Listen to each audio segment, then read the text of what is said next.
America का attack on Iran worship, दुनिया की सबसे बड़ी खबर जिसने पूरी दुनिया में बवाल मचा के रखा है दोस्तों। In fact, yesterday in the Indian Ocean, an American submarine sunk an Iranian warship that thought it was safe in international waters. Has the war now reached India's shores, virtually India's shores? Those are the big questions. Forget what is happening around the Strait of Hormuz. The war is right here and very, very close to us. 4 मार्च 2026 को श्रीलंका के गाल से करीब 40 सी miles दूर गहरे सी में ईरानी worship iris जेना को एक अमेरिकी सबमरीन ने टॉर्पीडो मारकर डुबो दिया। अमेरिकी नेवी की वर्जीनिया क्लास न्यूक्लियर सबमरीन ने यह काम किया है। नतीजा ये हुआ कि ईरानी जहाज महज कुछ ही मिनटों में डूब गया। इस जहाज पर लगभग 120 से 130 लोग सवार थे। अभी तक की रिपोर्ट्स के मुताबिक 87 लोगों की जान जा चुकी है। श्रीलंका की नेवी ने अपनी पेट्रोल क्राफ्ट्स की मदद से 32 लोगों को जिंदा निकाला है। आयरिस जेना ईरान का एक एडवांस्ड मौज क्लास फ्रिगेट था जिसे 2021 में कमीशन किया गया था। यह जहाज विशाखापट्टनम में भारत के मिलान 2026 एक्सरसाइज जो 24 फरवरी तक चला था, इसमें शामिल होने आया था। भारत ने इसे इनविटेशन दिया था। एक मेहमान जहाज पर घर लौटते समय हमला होना भारत के लिए भी डिप्लोमेटिक तौर पर एक अनकंफर्टेबल बात बताई जा रही है। वहीं ईरान का दावा है कि एक्सरसाइज के रूल्स के हिसाब से जहाज पर एक्टिव मिसाइलें या गोला बारूद नहीं थे, यानी वो कॉम्बैट रेडी नहीं था। ईरान इसे पीठ पीछे वार कह रहा है। अब दोस्तों, इस एक इंसिडेंट ने भारत में एक बड़ा पॉलिटिकल तूफान खड़ा कर दिया है। इसे पॉलिटिकल क्लास के द्वारा वॉर इन आवर बैकयार्ड करार दिया जा रहा है। उनका कहना है कि अमेरिका ने वॉर को हमारे बॉर्डर तक ले आया। अब इस पर जाहिर सी बात है कि दो साइड्स लॉजिक रख रही हैं। पहली साइड ऑपोजिशन की बात कर लेते हैं। राहुल गांधी और कांग्रेस ने पीएम मोदी की चुप्पी पर सवाल उठाए। ऑपोजिशन का लॉजिक ये है कि जहाज ये भारत के इनविटेशन पर आया था, मेहमान के वापस जाते समय उस पर हमला होना भारत की सॉफ्ट पावर और इन्फ्लुएंस पर चोट है। अगर भारत के इतने करीब अमेरिका हमला कर सकता है तो भारत का नेट सिक्योरिटी प्रोवाइडर होने का दावा खोखला साबित होता है। ऑपोजिशन के लॉजिक के हिसाब से अगर हम अमेरिका को नहीं रोक सकते तो कल को चीन भी हमारे इलाके में ऐसी हिमाकत कर सकता है। अब इन बातों के बाद सरकार का लॉजिक क्या है या उनको सपोर्ट करने वाले का लॉजिक क्या है, ये सुन लेते हैं। भारत सरकार के सोर्सेज ने कहा है कि ये जहाज 25 फरवरी को एक्सरसाइज खत्म होने के बाद भारत की ऑफिशियल जिम्मेदारी नहीं था। इस पर लॉजिक ये दिया जा रहा है कि भारत एक सॉवरेन नेशन है और वो दो देशों अमेरिका और ईरान के बीच के वॉर में तब तक नहीं पड़ सकता जब तक उसके अपने बॉर्डर्स पर वायलेशन ना हो।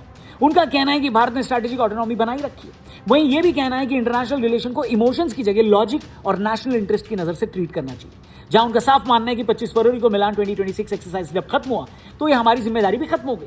वैसे भी हमला भारतीय बॉर्डर से करीब 100 माइल्स दूर इंटरनेशनल वाटर्स में हुआ है और चूंकि ईरानी जहाज ने खतरे के बावजूद भारतीय पोर्ट्स पर मदद नहीं मांगी और न ही कोई SOS मैसेज भेजा, इसलिए भारत का इसमें इंटरफेयर करना डिप्लोमेटिक रूप से गलत होता। Team Trump has in fact taken it to the next level with the Indian government and Navy silent so far on the matter. पर दोस्तों, ये वॉर कितनी सही है कितनी गलत, इसमें हीरो कौन है विलन कौन है, ये वॉर कहां तक जाएगी और क्या ईरान भारत पर भी अटैक कर सकता है, ऐसे कई सारे सवालों के जवाब दिए हमारे defence expert and geopolitics analyst Abhijit Iyer Mitra ने हमारे स्पेशल पॉडकास्ट में, जो आज शाम को 8:30 बजे रिलीज होगा हमारे TRP चैनल पर। तो ईरान इजराइल वॉर पर अगर आप बेस्ट पॉडकास्ट देखना चाहते हैं तो हमारे TRP चैनल को, जिसका लिंक हमने डिस्क्रिप्शन में दिया, उसे जरूर सब्सक्राइब करिएगा। नोटिफिकेशन वाला आइकन भी जरूर दबाइएगा क्योंकि आज रात 8:30 बजे जब ये पॉडकास्ट रिलीज होगा तो बहुत सारी कंफ्यूजन आपकी क्लियर हो जाएगी इस वॉर से रिलेटेड, इस कॉन्फ्लिक्ट से रिलेटेड। जरूर देखना हमारे TRP चैनल पर अभिजीत अय्यर मित्रा के साथ हमारा special podcast on Iran Israel war.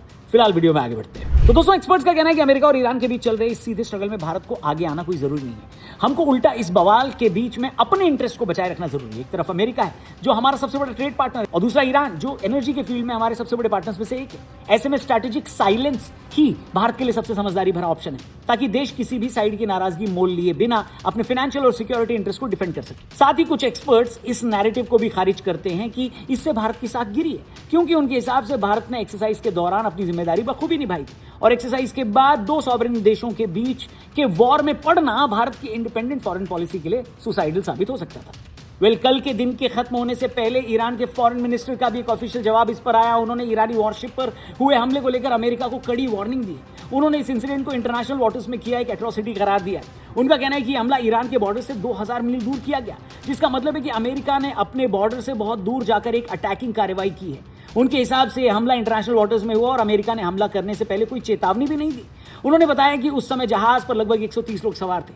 उन्होंने अमेरिका को जो धमकी देते हुए बोला कि मेरे शब्दों को याद रखना। अमेरिका ने जो मिसाल कायम की है, फ्यूचर में उसे बहुत पछताना पड़ेगा।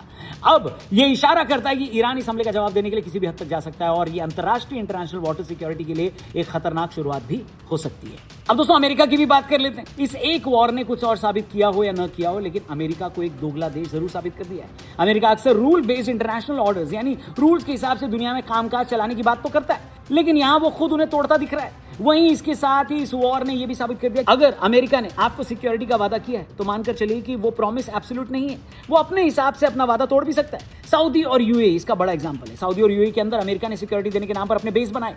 जब ईरान ने उन्हीं बेस पर हमले शुरू किए तो वहीं अमेरिका इजराइल को सिक्योरिटी दे रहा था। सऊदी अरब और यूएई जैसे देश जो कभी ईरान के कट्टर दुश्मन थे, अब इस हमले से डरे हुए हैं। उन्हें डर है कि अगर अमेरिका इंटरनेशनल बॉर्डर्स में किसी जहाज को बिना वार्निंग डुबो सकता है तो कल को उनके ऑयल ट्रेड रूट्स भी सेफ नहीं रहेंगे। वहीं अमेरिका की मोरालिटी पर भी सवाल उठ रहे हैं दोस्तों।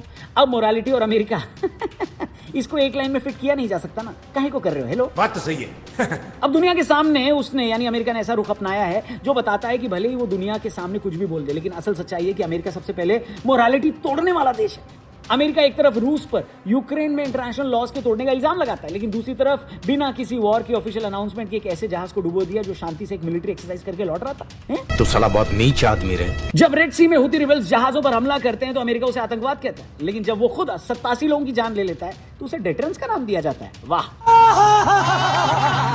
बाकी दोस्तों, कोई भी वॉर हो, कोई भी लड़ाई हो, कोई भी जंग हो, वो सिर्फ गोलियों से नहीं जीती जाती बल्कि नैरेटिव से भी जीती जाती है। अमेरिका इस समय दुनिया को एक खास मैसेज देना चाह रहा है। इस हमले का वीडियो जारी करके अमेरिका ने मैसेज दिया है कि उसकी नेवी की पहुंच दुनिया के हर कोने में है। वो ये दिखाना चाहता है कि ईरान अब कहीं भी सेफ सिक्योर नहीं है। जिस मार्क 48 टॉर्पीडो की अटैकिंग स्ट्रेंथ का नमूना कर दिखाया गया है, दरअसल अमेरिका ने अपने डिफेंस इक्विपमेंट की सुपीरियरिटी साबित करने की कोशिश की है। अमेरिकी मीडिया इसे इस तरह पेश कर रहा है कि ईरान ने पहले इजराइल और अमेरिकी ठिकानों पर हमले किए, इसलिए ये एक जस्टिफाइड रिस्पॉन्स है। वो क्वाइट डेथ जैसे वर्ड्स का इस्तेमाल करके अपनी अटैकिंग पॉलिसी को प्रोफेशनलिज्म का जामा पहना रहे। लेकिन कुछ और एक्सपर्ट्स कहते हैं कि अमेरिका से पहले ईरान ने अपना काम किया है। दरअसल जैसे ईरान पर हमला हुआ, ईरान ने अपने यहां हमले के सबूत देने की जगह गल्फ देशों पर हमला किया। ईरान को यह पहले से पता था कि डिजिटल वर्ल्ड में वो कहीं से भी अमेरिका और इजराइल के कंबाइंड स्ट्रेंथ से लड़ नहीं सकता।